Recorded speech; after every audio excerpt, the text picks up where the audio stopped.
Good evening. I'll be very open with you. First of all, I lost my voice on Shabbat. I was at the oil, so you can imagine how much singing and talking and praying and learning we did.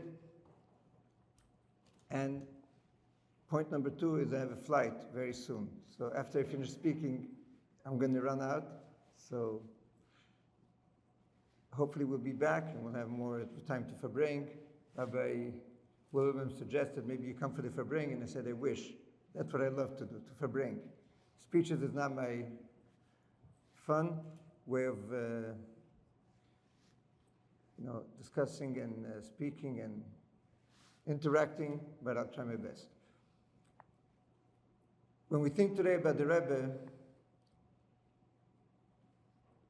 I'm sure there are many ways how to describe the Rebbe and what did he do to influence so many people. But one of the things that touched me time and again, learning by the Rebbe, watching him, the Rebbe was, I believe, the happiest person on earth on one end, and the most not satisfied person on earth. And the two things actually look opposites. If you're so unsatisfied, you never feel that you did enough. You're always asking to do more. So how are you so happy? And we know all the stories of people coming to the Rebbe and saying, Rebbe, I opened a school, I have 200 kids. The Rebbe says, 200, why not 400? And many such stories of people coming and thinking, wow, the Rebbe is going to say, you're incredible. What you achieved is unbelievable. And the Rebbe says, well, why can't you do more? And one more Jew, and one more Jew. And where does this happiness from the Rebbe come from?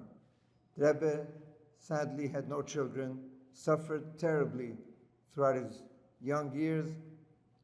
The Rebbe went through every possible hardship that the Jewish people went through.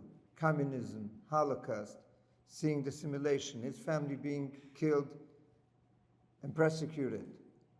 The Rebbe was practically left alone. And the Rebbe was the happiest person on earth. Not only was he happiest, he made everybody else around him happy. So I want to discuss with you, I'll try to Farbring a little about what is happiness, where does it come from, and where do I feel that the Rebbe actually inspired me to become a happy person.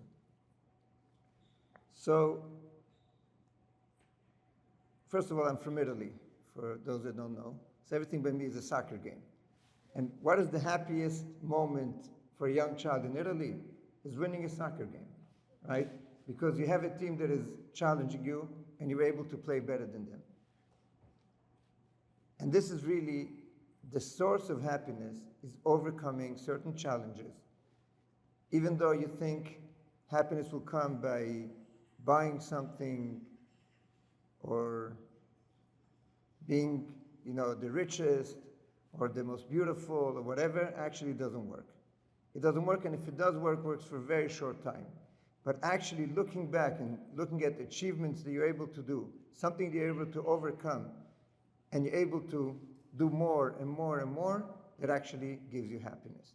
So I want to share with you, I don't think I ever did this, but maybe today is a special day, time to speak openly about who we are. When I was young, I was the most shy person on earth. I'm not exaggerating. Just to give an example, when I came here to America to learn, my grandfather called my parents and he said, we must send him right away to a psychologist. I'm not sure he's going to help, but he doesn't know how to open his mouth. I ask him questions, he doesn't answer, he just doesn't talk. I was as shy as you can imagine. And I came to learn here by the Rebbe, and I remember hearing from the Rebbe certain statements which are shocking. I'll give you an example. The Rebbe said, why doesn't someone have the ability to go over to somebody else and ask him to put on tefillin, or to light Shabbos candles, or to learn Torah? You know why he doesn't do it? It's because of his ego. And at that moment I said, it's because of his ego, it's because he's shy. And the Rebbe adds, it's because he's afraid what is going to be the reaction of this person. What is he going to say to me? He might turn me off and say, nah, I don't need it. Leave me alone. And that's the problem. The problem is that you hurt his ego. This person didn't listen to you. You weren't able to influence him. And the Rebbe says, actually, bittul, becoming humble, the way to do it is actually by being able to approach somebody else and reaching out to someone and helping him. As was said before, when we ask somebody to put on tefillin, we don't do it because we want to put a check on our biography and say, oh, we put on that amount of tefillin. No, we do it because the same way if I know that there's a huge sale in Bloomingdale's and I have a good friend, I'm going to go and tell him, you have no idea what's going on down the block. Because I love him, I care for him. If we really care for him, we're going to give him whatever we feel is going to be great for him. And that's the way we believe is going to make the world a better place, when people are going to be the happiest. So it's not only about being happy yourself. You are the happiest person when you make others happy. I remember a story that happened when I was learning in yeshiva. Thank God it didn't happen with me, but I heard the story firsthand. There was a man that was in a huge mess. If I'm not mistaken, he was from Flatbush, and everything was going wrong. Everything that could go wrong was wrong. And he came into 770 by somebody's suggestion that told him, the only one that can help you is the Lubavitcher Rebbe. Go speak to him. He'll give you answers to all your questions that you have. So he came to 770 and he walks in and he says, can I speak to the Rebbe? And they told him, little chance, but go to the secretary. He went into the office and he started crying and he said, please, I must speak to the Rebbe. This was 1983. Private audiences was already not happening. And the Rebbe wasn't meeting people one-on-one anymore. So the secretary told him, you can come $2, you can come write a letter to the Rebbe. The Rebbe reads himself every letter. The Rebbe opens every letter, answers every letter, put it into writing. He says, it's impossible to put into writing. It's so many problems, so many questions. Even if the Rebbe answers me one question, I have another one, and then another one. It's impossible. It's going to go on for months. The secretary said to him, sorry, there's no way to bring in a private audience. He walks into the shul, and he sits down and starts crying. And somebody goes over to him and asks him, how can I help you? What can I do for you? And he tells him the story, and this young boy tells him, actually, if somebody will find out what I'm telling you now, I'm finished. So please don't tell anyone who told you this. But if you want to know where you can catch the Rebbe, when the Rebbe leaves his home in the morning on the way to shul, you can go over to him and speak to him. It's the only time that the Rebbe is alone and you can approach him. That's what he did. The next morning, he stood there on the street, waited for the Rebbe to walk out. He approaches the Rebbe, starts asking one question, the Rebbe answers him, another question, the Rebbe answers him. And this conversation went on for 7 minutes. The Rebbe is standing next to the car, the driver is waiting, the Rebbe starts speaking, you want to interrupt him. Finally, after 7 minutes, this special Jew was in seventh heaven. All the problems were solved. He got all the answers. He knew what to do. He got the Rebbe's brachas. He was flying. The Rebbe gets into the car, and all of a sudden, 2 young boys go over to him and they started screaming at him. Chutzpah, who gave you permission to do this? Are you crazy? Do you realize the Rebbe is going to come 7 minutes late to shul? Thousands of people are waiting for him. Imagine if everybody that wanted to speak to the Rebbe would do the same as you. Where did you get this? Who gave you permission to do this? This person all of a sudden was completely broken. He realized he did the wrong thing. So he came back in 770, and he already knew that he can write a letter to the Rebbe, and he wrote a letter, and he tells the Rebbe the whole story. I'm the man that you met not too long ago. You helped me, I want to thank you, but I realized I made a big mistake. So I'm asking what is called a tikkun. Please give me a way to fix my mistake. What can I do to fix what I did? And the Rebbe answered him a few hours later. Point number 1, the Rebbe says, if you can please find these 2 young boys, and that's how we know the story. Can you please find these 2 young boys and ask them what were they doing in the street during yeshiva time? They're supposed to be in yeshiva at that time. Why were they in the street watching what's going on? Point number 2, it's known by the Baal Shem Tov Torahs that a neshama comes down to this world 70 or 80 years to do a favor to another person, spiritually or materially. Who knows? Umi yodea, the Rebbe writes, who knows? Maybe this is the favor for which my neshama came down to this world.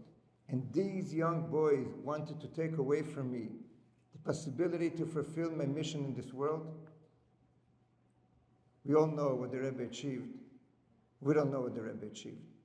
But we can get an idea of the people that the Rebbe touched.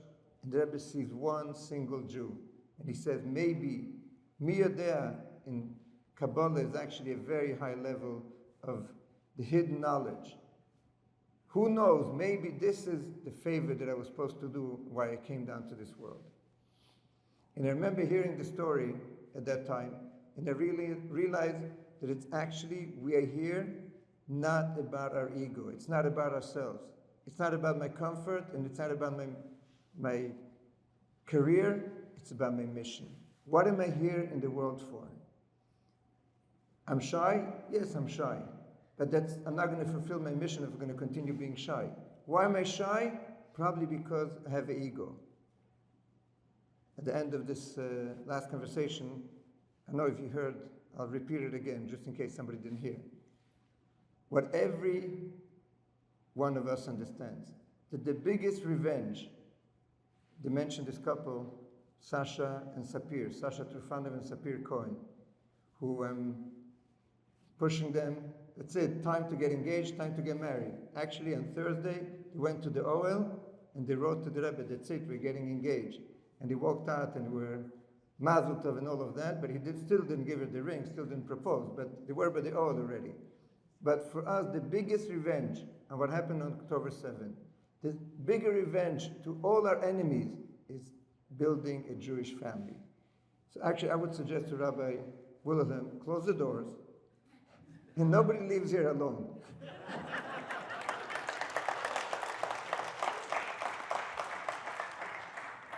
I don't mean with your girlfriend I mean a real girlfriend and a real boyfriend. And we have to understand, the reason that we are not ready to approach somebody in this room and say, let's get to know each other, it's because of our ego. Maybe she might say no. And for sure, he might say no. But you know why? You try once, you try a second time, try a third time, and you just keep on pushing because it's not about my ego, it's about my mission. What do I have to achieve in this world? Who am I? You know who you are? I'll share with you my favorite story of the Rebbe. Everybody has his favorite story. It's favorite not only because it's the essence of what the Rebbe is trying to tell each one of us, but it's also, first of all, it's for sure a true story because I saw the handwritten letter and the handwriting of the Rebbe on the letter. And I think it's also a very empowering lesson. This man writes to the Rebbe, I walked into a synagogue. It sounds like it's the first time in his life that he walked into a synagogue. And he went over to an elder person that was sitting there in the synagogue, and he said, can you please show me what a righteous man, what a tzaddik looks like? And he keeps on writing to the Rebbe. And this person, what did he do when I asked him this question? He practically kicked me out of the synagogue. He told me, are you crazy? Or do you think it's a museum? You come here to watch what a tzaddik looks like? Here it's a place to pray, to learn. Get out of here. And he sent me out. And he writes to the Rebbe in Hebrew, Ha'im yesh inyan, is there any truth, any essence, any point in what this person told me? He hurt my feelings, I'm completely hurt, and for sure, he wants to know, is there any point in what this person said? And the Rebbe crosses out the word ha'im. Is there? Is, question mark, right? And the Rebbe writes, yesh inyan. There is a point, gadol. There's actually a huge point, a strong point in what this person said. There's actually a lot of truth in what this person said. He was telling you the truth. The Rebbe says, I'm sure you, whatever, I don't know if the words, I'm sure, but it says in the Talmud that before an neshama comes down to this world, they make a promise with him that you're going to be a tzaddik. You're going to be a righteous man. You are the righteous man. Look at yourself in the mirror and you find the tzaddik. Only thing you have to do is reveal your inner potential. The power that you have within you has to come out. And then you're going to realize that you are the tzaddik. The Rebbe actually doesn't feel bad for him. The Rebbe doesn't tell him, oh, this person hurt your feelings, I feel so bad for you. Yes, the Rebbe was very compassionate. But the Rebbe was even more demanding. The Rebbe wanted each one of us to go to his extreme possibility to change himself and to change the world around him. I'll share with you a story that happened with me. That's what Rabbi William asked me to share stories. So today is like, I don't know, AAA. I feel like I'm opening up all my secrets. This was around 7-8 months after I was sent by the Rebbe to Russia. At that time it was the Soviet Union still. You heard it wasn't fun. And at a certain point I had a question. I wrote a letter to the Rebbe, a 6-page letter. You could imagine how complicated the question was. It was after asking advice from many different rabbis around the world, thinking about this for a long time. And I wrote a letter to the Rebbe. I was proud. I'm able to ask the Rebbe such an important question, decisive question. I won't tell you the whole answer because it's too private and too complicated. I'll just tell you the last lines. It's going to be first in Hebrew. Kol zman she'ein berussia Chabadi chazak askan beteva ubemeretz eich tikach al atzma eich tikach Chabad al atzma achrayus eizu shehi. As long that in Russia there won't be a Chabadnik, strong, an activist by nature and with energy, how could Chabad take on itself any kind of responsibility? So this is like for a chassid to receive such an answer, especially people of my age in that time, was like, whoa. Like the Rebbe is telling me, you're not fit for the job. Let's find somebody that knows what it means to be a strong Chabadnik, whatever strong Chabadnik means. We are actually very soft normally, but you have to be a strong Chabadnik, an activist by nature and with energy, and otherwise Chabad can't take on itself any kind of responsibility. So it didn't take me long. I got into a plane, I came to New York, I went to the secretary of the Rebbe, and I said, okay, here are the keys. I understand my job is over. The Rebbe is telling me, you don't know what you're doing. You cannot take responsibility.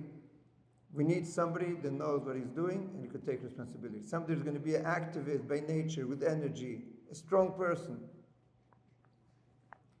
And the secretary tells me, actually, the Rebbe wants you to be this Chabadi, Chazak, Askan B'Teva B'Meretz. The Rebbe wants you to become this activist by nature and with energy. And that's the way the Rebbe built his Chassidim. The Rebbe didn't build the Chassidim by just saying, you're great, I want to give you compliments, you did an excellent job. No, the Rebbe demands from us. The Rebbe wants us to do more. The Rebbe wants us to go the last mile with all the strength that we can, with happiness.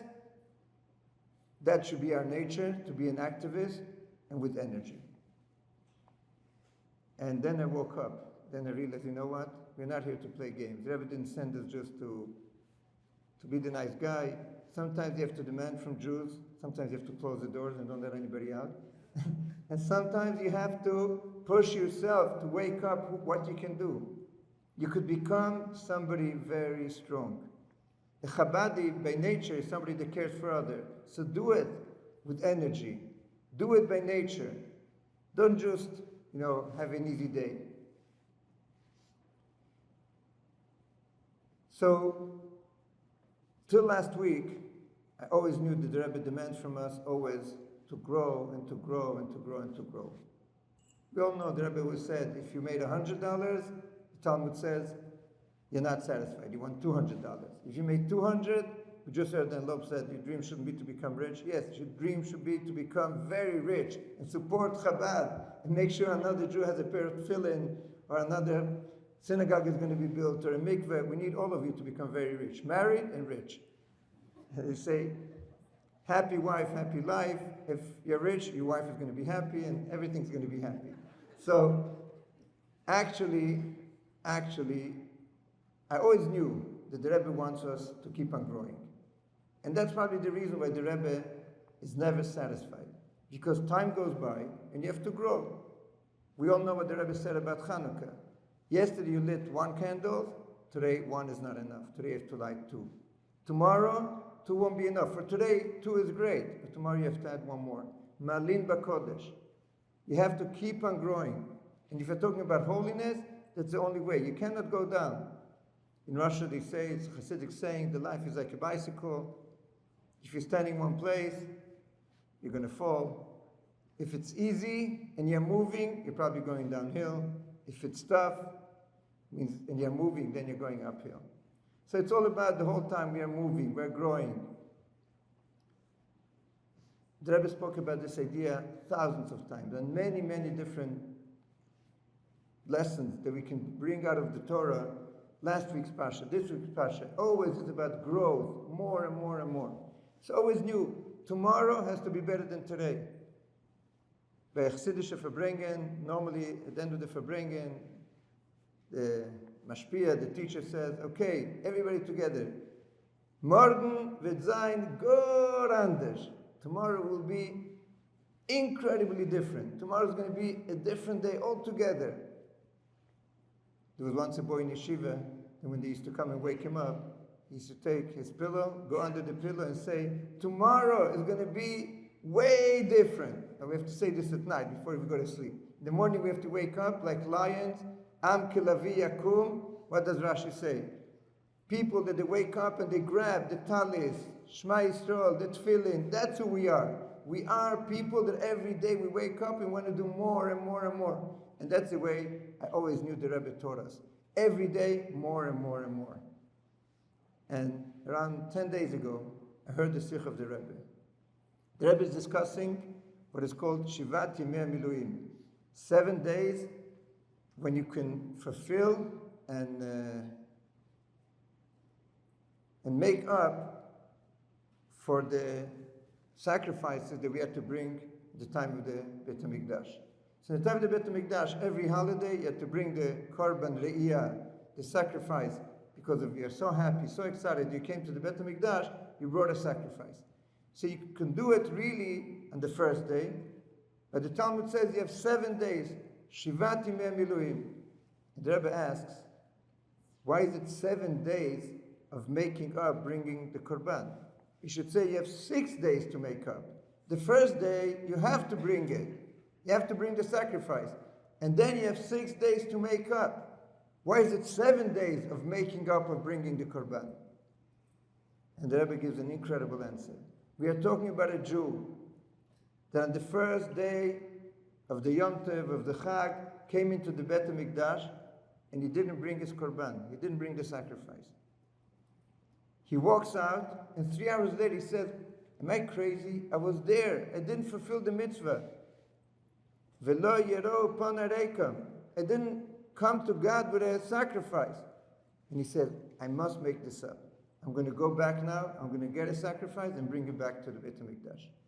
So actually, the Rebbe says we're talking about somebody that changed his whole connection to God in the middle of the day. It's not about every day growing. In the same day, we keep on growing. We pray in the morning, we grew. We pray in the afternoon, we changed. We pray in the evening, we changed again. Every day, every hour, the Rebbe says, every moment, we have to keep on growing. And I realized what the Rebbe demands from us. Why isn't the Rebbe never satisfied? Because he wants us to keep on growing. He said 200 Jews came to this beautiful event, and the Rebbe will tell you, great, 200, you should be the happiest, you should be the proudest. But tomorrow you have to have 201. If tomorrow you'll have 201, the next day you have to have 202. And actually, on the same day, you have to add 202, 203, 204. Don't stop. That it means to be not satisfied. On one hand, we know, yes, what we have achieved is incredible. And we are happy because we see the results. We're able to touch one more Jew, make one more Jew happy, and we can keep on growing, but it's not enough. We have to keep on growing again and again and again. So being not satisfied doesn't mean being in depression, saying I'm a failure, I didn't succeed. When the Rebbe told people, you have 200, you should have 400, the Rebbe is actually telling him, you're amazing, but you can do more. You can double your efforts. And I'm sure that on such a special day of Gimel Tammuz, it's not only about making a special effort that I should change, but changing people around us. I'll share with you, I learned here in New York for 10 years. My tefillin campaign was actually standing in the streets of New York and asking people, hey, do you want to put on tefillin? No, you look Jewish, or look what it knows. The nose looks really Jewish. And one of my friends, I remember, was going over to ladies and saying, you should light the Shabbat. He was from Israel, so he didn't really know English so well. You have to light the Shabbat candles to eliminate the world. And people were saying, why should we eliminate the world? And I want to tell you one thing, it's not easy. Standing in the streets, freezing cold, asking people, getting turned off, time after time. But this shy young boy was able to actually break this barrier. I remember once asking a person, did you put tefillin? And he turns around, oh man, you're asking me if I put tefillin? Of course I put tefillin. So no, did you put tefillin on somebody else today? Of course you put tefillin. Did you put on tefillin, did you wrap tefillin on someone else? Easy to put on tefillin on your own. That's the easiest thing to do. Wake up in the morning, 5 minutes, a moment that you can connect to God. I always tell people, when you put on tefillin, close your eyes. The same as with lighting Shabbat candles. It's the moment that God is listening to you. Use this opportunity. And I tell people, it's a moment you are connected to God. Like when you turn on the phone, imagine you can turn on the phone and speak to God and ask Him whatever you want. So that's what the tefillin is like. The BBC reporter in Moscow, somebody Jewish, tells me, wow, incredible. Look, tefillin and telephone are the same letters. It is our telephone to God. And lighting the Shabbat candles brings not only light to our home, brings light in our life, and gives us an opportunity to ask Hashem whatever we want. So if you have such an opportunity to share it with somebody else, that is our job. That's what the Rebbe wants from us. I was by the Ohel on Shabbat, as I mentioned in the beginning, and the rabbi comes over to me. He made my day. He comes over to me and he tells me, I am a rabbi in a synagogue in Israel, and there's a Jew that started coming constantly to the prayers. Every day he comes to the prayer. And where did it all start? Because he put on tefillin on him on the plane. So I have hundreds of stories. I always say in the plane, it's like locking the doors here. They can't get out. They can't move. What could they do? They can't jump off the plane. So sooner or later, they're going to put on tefillin. So he tells me, this guy started putting on tefillin with you. He put on tefillin the first time on the plane, and from then on, he changed, and today he's coming to the synagogue every day. And he tells me, but I want to tell you what happened to me. He says, I got onto the plane. Leaving Israel is not easy these days, so he had to have a crazy trip. Finally, on the leg from Frankfurt to New York, he got onto his seat and he fell asleep. And when he woke up, the guy next to him, he tells him, you're not a Chabadnik, right? He said, actually I am. No, you're not. He said, why not? Because I'm sitting next to you, I'm Jewish, you didn't even ask me to put on tefillin, so you're not a Chabadnik. And he says, no, let's go and put on tefillin. He says, no, now it's too late. You should have asked. When I offer, it's too late. So actually, it's all about us breaking this barrier of being shy, going over to somebody else, and telling them what we feel, what we know. Like he said, if you know Aleph, tell them about an Aleph. If you want to approach someone, it doesn't make a difference what. The Rebbe taught us to get rid of your ego, your shyness, your laziness, your worried about what's going to happen. We heard before, don't be scared to be scared. Let's jump. Let's do what we could do. Let's open up our potential, our passion, our energy, and become, what the Rebbe told me 35 years ago, an activist by nature. This has to become our nature. Our nature has to become active, proactive, reaching out to one more person. And I want to tell you one thing. The best feeling is when you hear that you're able to help somebody sometimes with a compliment, sometimes with giving him advice, sometimes by telling him to put on tefillin, sometimes by sitting and learning something with him, inviting him to your home for Shabbat. These small acts change people's lives, and they're going to be indebted forever. That's what we are for the Rebbe. The Rebbe gave us the best present in the world. Forget about yourself, think about others. I want to finish with a beautiful line that I heard from Sasha Trufanov. This is the hostage. It was by Dan Loeb and by Joe. I was sitting at dinner with him and asked him, tell me, what do you think about Chabad? The real truth. Did you know Chabad before October 7th?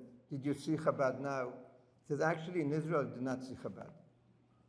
I heard from Ron Dremer a beautiful line. This is parentheses. He says, Chabad is the only organization the Rebbe taught you how to be authentic and fully inclusive. Every Jew will feel comfortable, but you're remaining authentic. And I think that's what each one of us has to remain authentic, but being inclusive. So ask Sasha, tell me the truth about Chabad. So he said, I want to tell you, I traveled around the States, the world, the last 2 months, speaking everywhere, and I've seen one thing. Chabad is inclusive. Everybody feels comfortable. But, he says, that's not what really made me understand what Chabad is. I realized when I was a hostage that till October 7, I wasn't happy. I had everything in my life. I had a great job. He works in Amazon. I had parents, family, girlfriend. I had everything I wanted, friends, everything I had, but I wasn't happy. And actually, I found happiness in Gaza, realizing that I won't be happy if I'm going to be thinking only about myself. When I'm going to be thinking about others, that's when I'm going to be happy. It says, Chabad taught me one thing. Everybody thinks about what can I take. The Rebbe taught us how to give. So let's give love to each other. Let's give happiness to each other. Let's care for each other.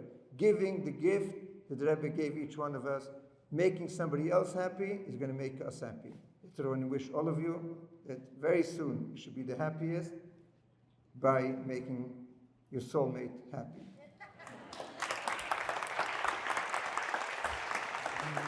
Thank you very much. Can I run? Thank you, Rabbi Lazar. You're a young, shy man.